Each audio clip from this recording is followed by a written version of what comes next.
Have you ever witnessed a moment when the very system meant to protect justice is turned on its head? Today, you're about to hear the electrifying story of how a determined 19-year-old attorney, dressed down in simple jeans and a plain blouse, dismantled a racist judge in his own courtroom. Brace yourself as the scales of justice tip in a way you never imagined. This is the real-life showdown that will leave you questioning everything you thought you knew about power and prejudice. The courtroom was buzzing with its usual low hum, the shuffling of papers, the occasional cough, and the soft murmur of lawyers sharing their final strategies before the proceedings began. Today, however, something in the air felt charged, as though every eye was fixed on the unfolding drama. Judge Donovan West, a man who had presided over this courtroom for over 3 decades, sat firmly on his elevated bench. His presence was reminiscent of an ancient oak, unyielding and deeply rooted in tradition, with every wrinkle on his face a testament to the years he had spent ruling over the lives of those who dared stand before him. On this particular day, the case that had drawn attention was far from ordinary. Seated at the defense table was a young woman named Aaliyah Carter. Dressed in worn jeans and a modest blouse, she exuded a quiet determination that belied her age. Many in the courtroom, including Judge West himself, had expected her to be just another rebellious teenager, a typical young black woman whose attitude would be dismissed as nothing more than a nuisance. The judge barely glanced up from the stack of case files on his desk as he began reading her charges, convinced that he already knew how this would all play out. "Miss Carter," he drawled in a tone dripping with condescension, deliberately drawing out her name as though it were an inconvenience. "I see here that you were arrested for interfering with police business and resisting arrest." His eyes never lifted from his papers as he continued, "You were told to move, and you didn't. That's the issue." As he spoke, the courtroom's atmosphere shifted subtly. The spectators, mostly onlookers with little at stake, began to snicker at the casual dismissal of the young woman's plight. Even the officers who had arrested her stood by, their expressions a mixture of smug satisfaction and silent complicity. Aaliyah, however, remained silent, at first observing, listening, and absorbing every word thrown her way. Her calm demeanor was unbroken even as Judge West's impatience grew. When her silence was finally noted with a scoff, he leaned forward slightly, as if expecting some retort from her that would reinforce his own biased assumptions. "Miss Carter, do you take this as a joke?" he asked, his voice a mix of impatience and barely concealed amusement. It was at that moment that the courtroom held its collective breath, unaware that the true twist was yet to come. In a measured and deliberate tone that cut through the stale air of the courtroom, Aaliyah finally spoke. "No, Your Honor," she replied, her voice firm and unwavering. "Then I suggest you show some respect for this court and take responsibility for your actions." Her words reverberated through the room, punctuating the silence that followed like a starting pistol. Before Judge West could retort, Aaliyah reached slowly into her bag. The bailiffs, sensing that something significant was about to occur, shifted their attention, and even the prosecutor, Derek Barnes, looked up from his notes with a hint of curiosity. With deliberate calm, Aaliyah produced a sleek black leather case and set it carefully on the defense table. As she opened the case, the entire courtroom seemed to pause. The collective heartbeat of everyone present quickened as they tried to decipher the significance of what they were witnessing. Inside the case lay a polished, unmistakable bar card, gleaming with an authority that no one had expected to see on someone so young. The card was a symbol of a license reserved only for attorneys, a document that, in theory, should have been impossible for someone of her age. "Your Honor," Aaliyah announced, tapping the bar card lightly against the table, her voice resonating with a confidence that defied her years, "I did pay attention in school. I graduated from law school at 18, passed the bar on my first attempt, and I'm here undercover for a legal watchdog organization." For a long moment, the courtroom was swallowed by dead silence, a silence that seemed to stretch on for an eternity, punctuated only by the rustling of papers and a few barely audible whispers. Judge West's smirk faltered as the gravity of her revelation sank in. The prosecutor scrambled through his files, and the officers exchanged puzzled glances. It was clear that the balance of power was shifting before everyone's eyes. The atmosphere grew palpably tense. Judge West, whose authority had always been as unyielding as the ancient oak he resembled, now appeared unsettled. His eyes darted between the bar card and Aaliyah, as if hoping that by merely staring, the truth of her claim might vanish. This is ridiculous, he finally managed, his voice strained and unconvincing. This is a stunt, a lie. His gaze then shifted abruptly towards the prosecutor, demanding, Mr. Barnes, is there any record of this woman being a member of the bar? Derek Barnes hesitated, his fingers fumbling over the keyboard as he tried to locate any evidence that could either confirm or refute Aaliyah's credentials. I don't know, he admitted in a strained voice, his earlier confidence now replaced by uncertainty. Judge West's irritation became increasingly visible. He waved a dismissive hand as if trying to brush aside the implications of her revelations. So, you think this changes anything? He retorted, his tone mocking. You still obstructed an arrest.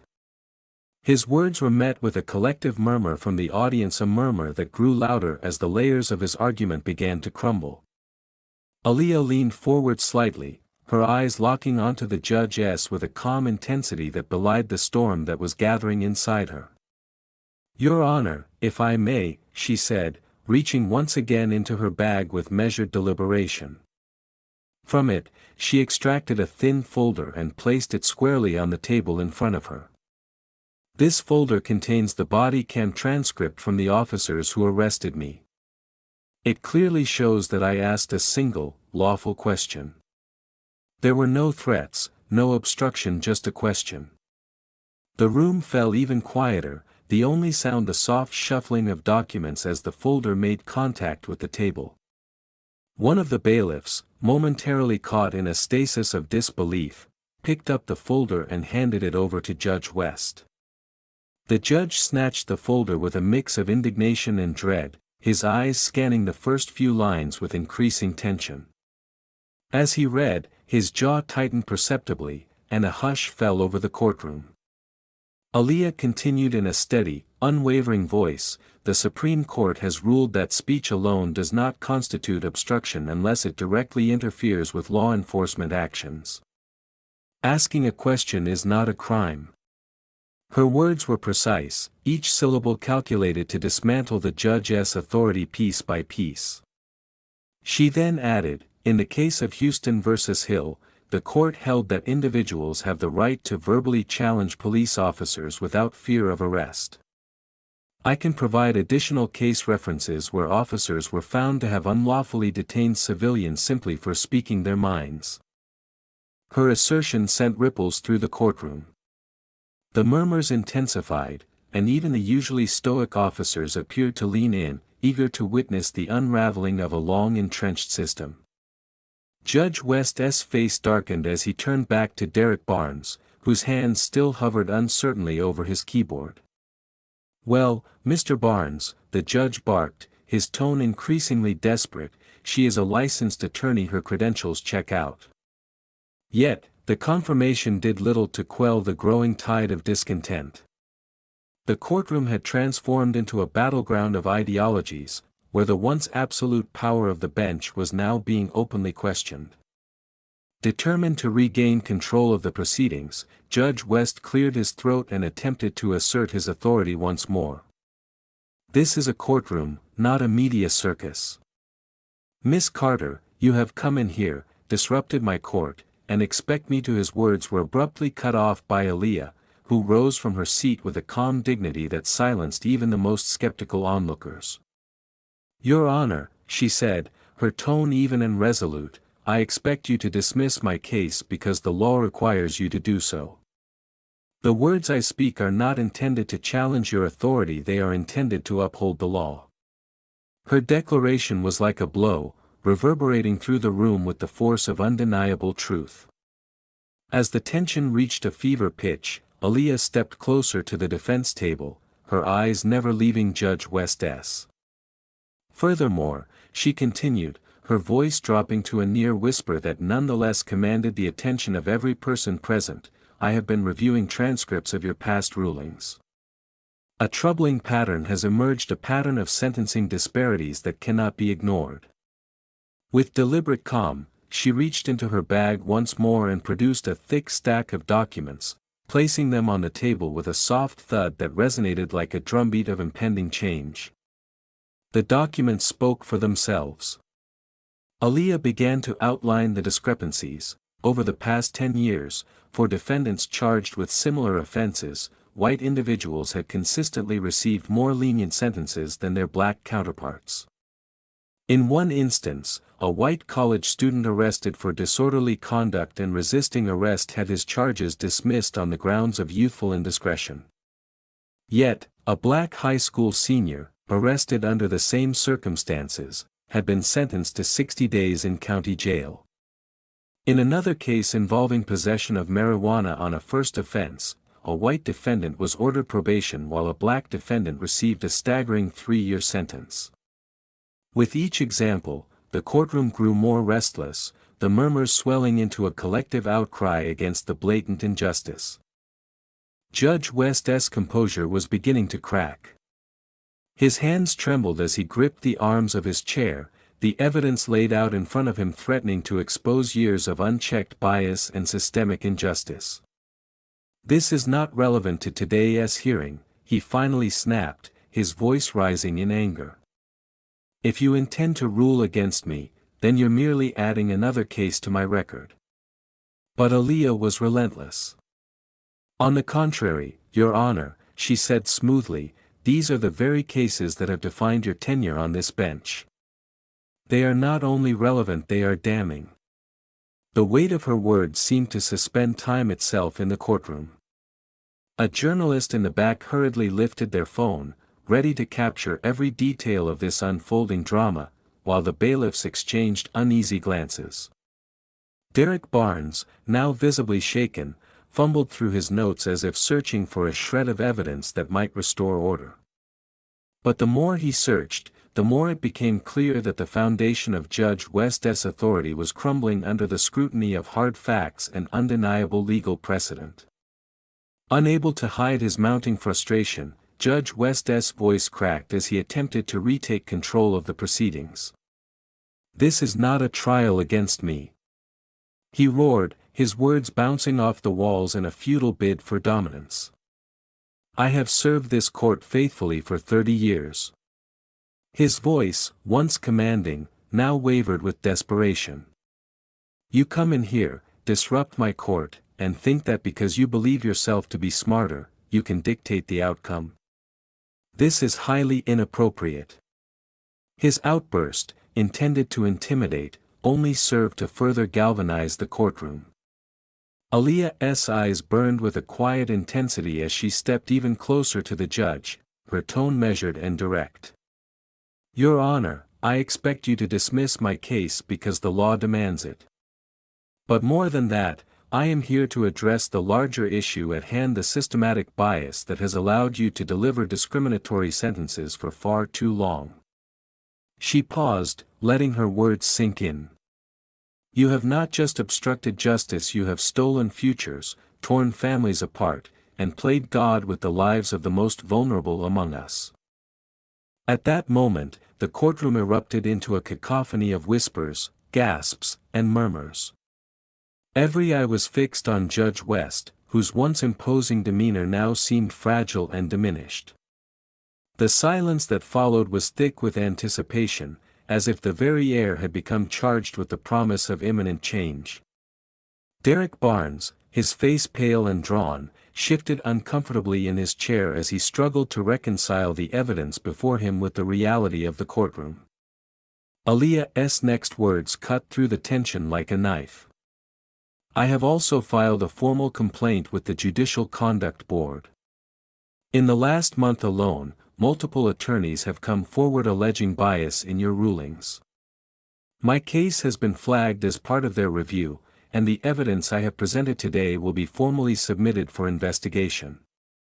Her voice, calm yet unwavering, left no doubt that she was not merely fighting for herself, but for every individual who had suffered under Judge West's biased rulings.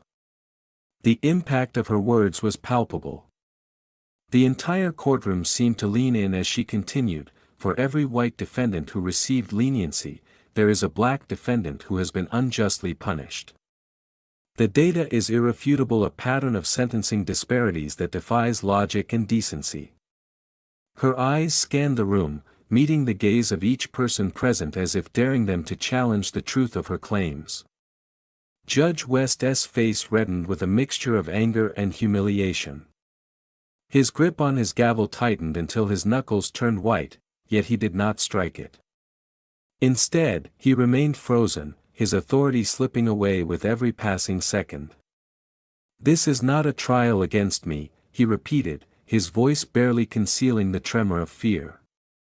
"It is a trial of my actions, my decisions, and the legacy I have built over the years." His words, intended as a defense, only underscored the magnitude of his impending downfall. Aaliyah leaned forward, her voice soft but laced with unyielding resolve. "Judge West, you once believed that your power came solely from the bench upon which you sit.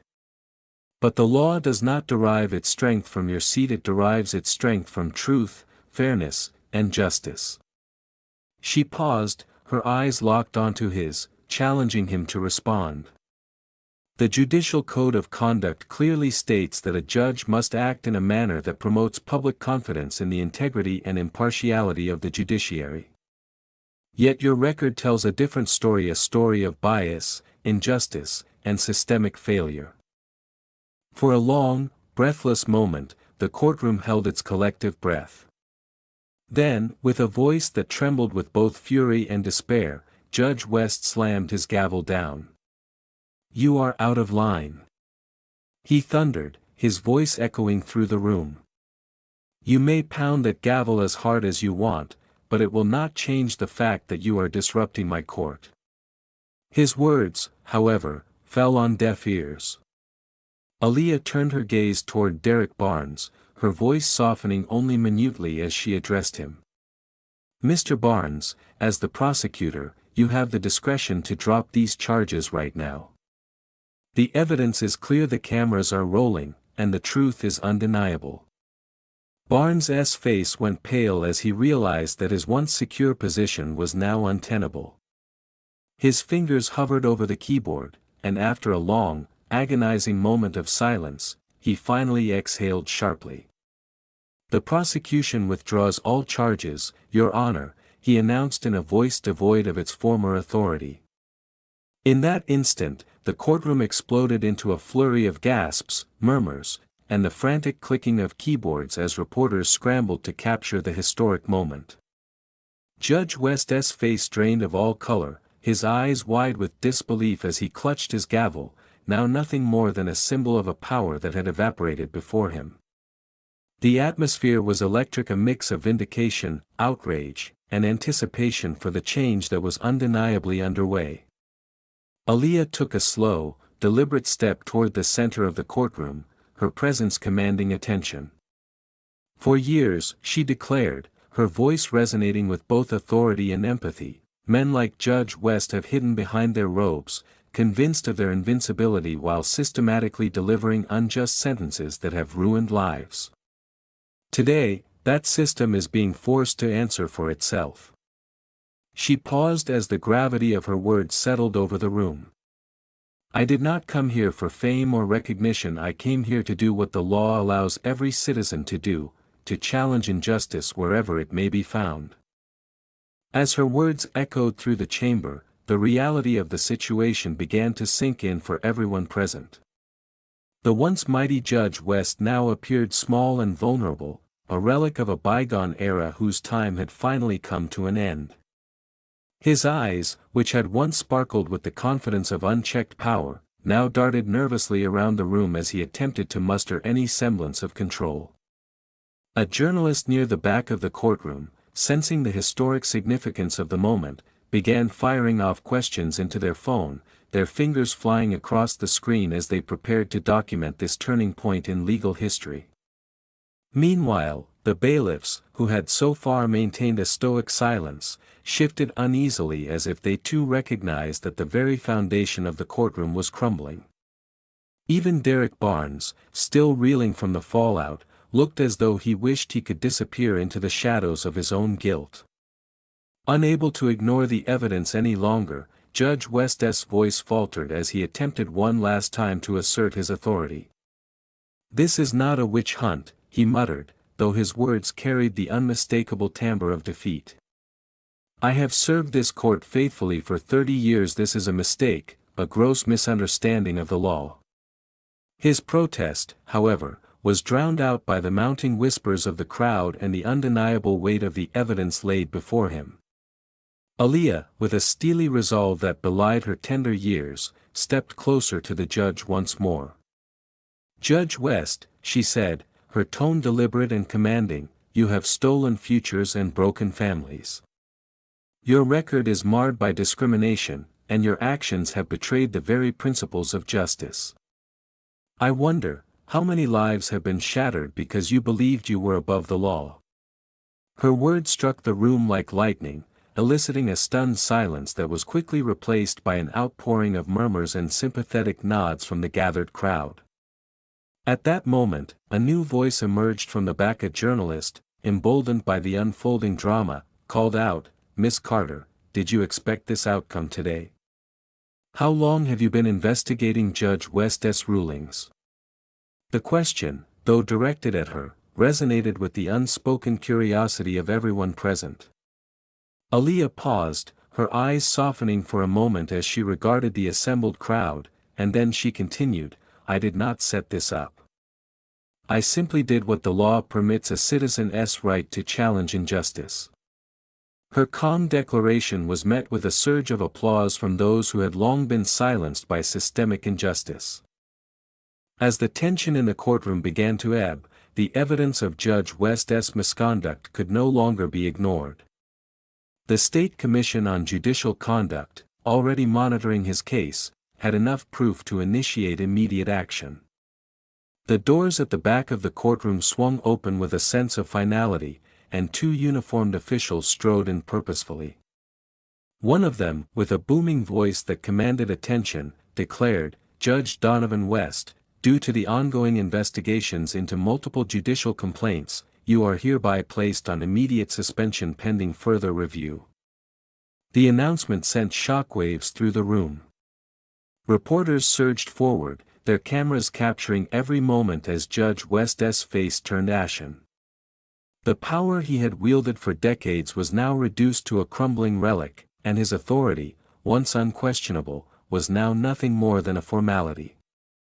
With his gavel hanging loosely in his grip, Judge West was escorted from his own courtroom, his every step a symbol of the collapse of a system that had long favored injustice over truth. Aaliyah stood in the center of the now silent courtroom, her eyes surveying the scene with a mixture of solemn determination and quiet triumph. As she gathered her documents and slung her bag over her shoulder, the cameras continued to capture her every move. A young attorney who had not only won her case but had also sparked a revolution in the pursuit of judicial fairness. The murmurs of the courtroom grew louder, a blend of disbelief and hope, as people began to understand that this was not merely a personal victory, but a watershed moment in the fight against systemic bias. Before leaving, Aaliyah turned to face Derek Barnes, whose once comforting alliance with Judge West had now become a liability. "Mr. Barnes," she said softly yet firmly, "how many cases like mine have you prosecuted under this judge's biased rulings?" The question hung in the air like a challenge to not only him but to every institution complicit in perpetuating injustice. Barnes, caught off guard by the piercing inquiry, hesitated before finally admitting, with a weight in his voice that had not been there before, "Too many." His admission, though brief, resonated through the courtroom, marking the beginning of a reckoning that extended far beyond that single case. The room fell silent once again as the reality of the situation sank in.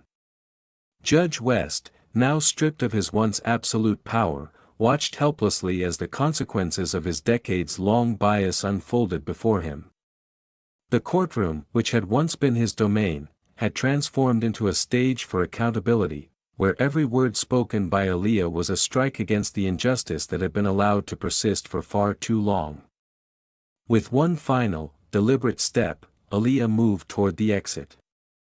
As she passed by the reporters whose voices had now turned from questions to statements of awe and relief, she offered a parting remark that encapsulated the spirit of the day.